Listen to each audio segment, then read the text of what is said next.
Welcome to Tollywood. అంటే thank you so much. Rajadharan గారి గురించి అంటే ఒక్కొక్క హీరోయిన్ ఒక్కొక్క రకంగా చెప్తూ ఉంటారు. What is your experience, working experience with Rajadharan అంటే మీరేం చెప్తారు? It was a really speaking amazing experience. He's more than anything very supportive co-actor. నాతో చాలా రిహర్సల్స్ కూడా చేశాడు and he's been very patient. So I think the best first co-actor I could have asked for seriously.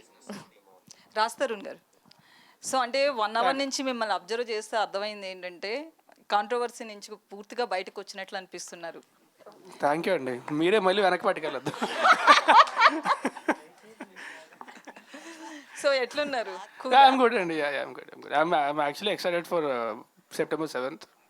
Cinema చాలా బాగా వచ్చింది. So I'm really excited. And like I told you guys before, నేను నా జీవితంలో one of biggest regrets was I'm not able to promote my last 2 films properly. So ఈసారి అది జరగదు ఖచ్చితంగా. ఐ విల్, ఎందుకంటే ఈ సినిమా కూడా చాలా మంచి సినిమా అండ్ అందరికీ చాలా నచ్చుతుంది. So I will be there for all the promotions. I will always be there.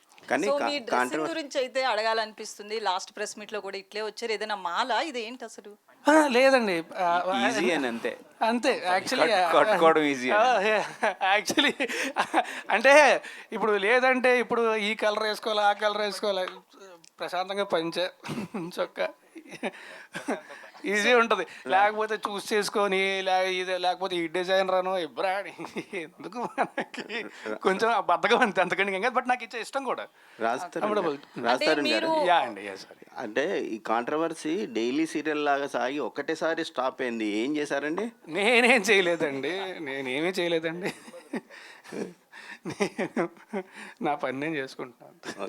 Director గారు, ఇప్పుడు శారీ డ్రేపింగ్ అనేది చాలా కొత్త పాయింట్, అంటే ఎవరు టచ్ అండ్ పాయింట్. సో ఇట్లాంటిది ఒక పాయింట్ తీసుకొని సినిమా చేస్తామనేది కూడా ఒక గమ్మత్ అనే విషయం కనిపిస్తుంది. సో ఆ పాయింట్కి ఇన్స్పిరేషన్ ఏదైనా ఉందా, లేదంటే క్యారెక్టర్ ఈజ్ ఇన్స్పిరేషన్. అంటే ఆ క్యారెక్టరైజేషన్ వరకు అతనికి ఏ ప్రొఫెషన్ అయితే యాప్ట్ అవుతుంది. లైక్ తన చుట్టూ అమ్మాయిలు ఉండాలి, కానీ అతను అమ్మాయిలతో అంత అంటే ఏమంటారు రెగ్యులర్ మూమెంట్స్, ఈ ఫ్లటింగ్ మూమెంట్స్ అన్నీ చేయకూడదు. సో ఏ ప్రొఫెషన్స్ ఉంటాయి మనకి చుట్టూ అమ్మాయిలు ఉన్న ప్రొఫెషన్, లేడీస్ టైలర్స్ కానీ లేకపోతే టాటూ ఆర్టిస్ట్ కానీ. ఆ మూమెంట్ నేను రీసెర్చ్ చేసుకున్న ప్రాసెస్లో నేను శారీ డ్రేపింగ్ అనే ప్రొఫెషన్ కొత్తగా కనిపించింది నాకు.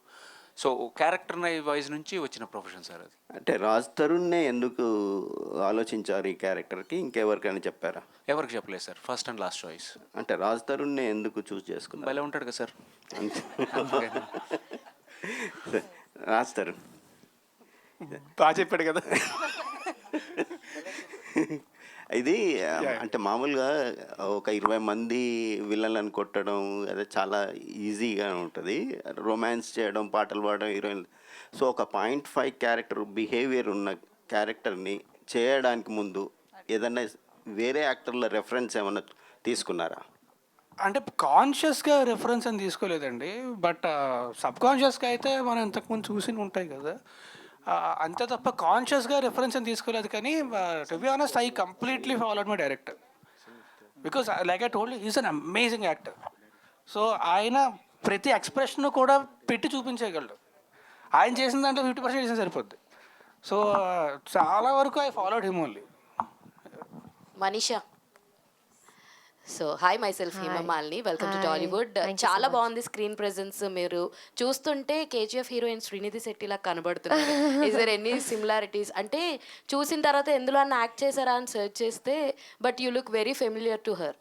ఆమెకి మీ స్కిన్ టోన్, ఫేస్ కట్స్ అన్ని అలా మ్యాచ్ అయినట్టు అనిపించింది. నేను కూడా బెంగళూరు అమ్మాయి కదా, so I think it's because of that. But thank you so much for the compliment. No similarities ఏం లేదు. I think this is just original me. So ee story meek cheppinappudu what was your first thought actually? What was your first reaction? Actually నాకు చాలా funny అనిపించింది and very different కదా, because I've never heard of Sari Draper as a character, but నా character చాలా bubbly ఉంది, like చాలా లైవ్లీగా ఉంది. So I was very happy with the character. And సాయిసో ఆల్సో నరేట్ చేసేటప్పుడు చాలా బాగా నరేట్ చేశారు. So it was like I could see the visuals. It was amazing. Telugu చాలా బాగా మాట్లాడుతున్నారు, 2 రోజుల్లో నేర్చేసుకున్నారు. డబ్బింగ్ చేయించాం కదండి ఆమె చేతే. యాక్చువల్లీ తెలుగు చాలా బాగా వచ్చండి. ఫస్ట్ ప్రెస్ మీట్ నర్వస్గా ఉండడం వల్ల ఇంగ్లీష్లో మేనేజ్ చేస్తుంది, కానీ తెలుగు శుభ్రంగా మాట్లాడుతుంది. రాజధర్ని గారు, హాయ్ సార్, బాగున్నారా? Good good good. సార్, గత 2 చిత్రాలు కొంచెం ఆశించిన ఫలితం రాకపోవడానికి గల కారణాలు ఏంటో అనలైజ్ చేశారా? ఎక్కడ మిస్టేక్ జరిగి ఉండొచ్చు? అంటే ఒక సినిమా, నేను ఇంతకు ముందు కూడా చాలాసార్లు చెప్పాను, ఒక సినిమా అనేది 24 hours put together.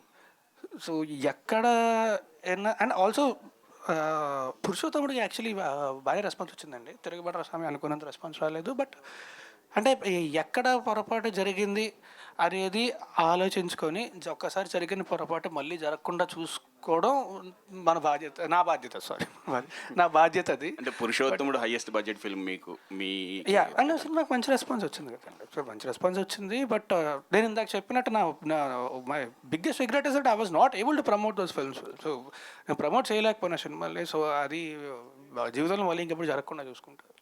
So that is the only we regret for me, nothing else. Shekhar Chandra గారు సార్, Hi అండి. మీది అండ్ రాజ్ తరుణ్ కాంబినేషన్లో మ్యూజిక్ అయితే నిజంగానే అందరూ ఆడియన్స్ కూడా ఎంజాయ్ చేస్తారు.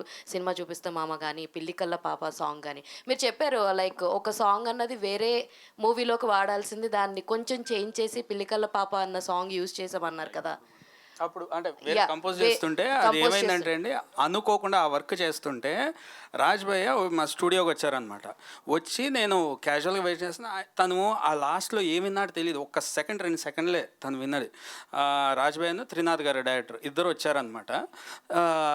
మేము మామూలు డిస్కషన్ హాయ్ త్రినాథ్ గారు అనుకుంటా ఉంటే తను ఎమ్మటే డార్లింగ్ మళ్ళీ సాంగ్ పెట్టేవా, మళ్ళీ ఒక్కసారి ఆ సాంగ్ పెట్టు, అది వేరే ఏదో వర్క్ చేస్తున్నాను, అది కాదు ఒక్కసారి పెట్టాను. పెట్టిన తర్వాత వినేసి ఎమ్మటే త్రినాథ్ గారిని పిలిచి బయటికి వెళ్ళారు. బయట ఏంటబ్బా ఇద్దరు చాలాసేపు మాట్లాడుకుంటున్నారు ఏంటి, నాకు ఐడియా లేదు. ఇద్దరు కొద్దిసేపు మాట్లాడుకున్న తర్వాత ఈ సాంగ్ ఉంచుదామన్నారు.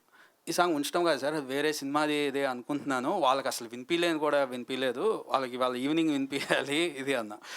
కాదు లాక్ ఇది, సరే చూద్దాము ఒక్కసారి నాకు ఇస్తే కనుక ఊరికే వింటాను అనేసి ఆ వాట్సాప్లో తీసుకున్న తర్వాత ఆల్మోస్ట్ నాకు తెలిసి ఒక 100 సార్లు వినేసి ఓన్ చేసేసుకొని ఇంకా అది లాక్ చేసేసుకొని వేరే వాళ్ళకి నేను అది వేరే చెప్పి ఇంకొక వారం అడిగి వేరే సాంగ్ చేసి, సో అట్లా తను ఫైనల్గా వేరే సింగర్స్తో పాడించినా కూడా నేను అప్పుడు విన్నదే నేను అది 100 సార్లు వినేసానని.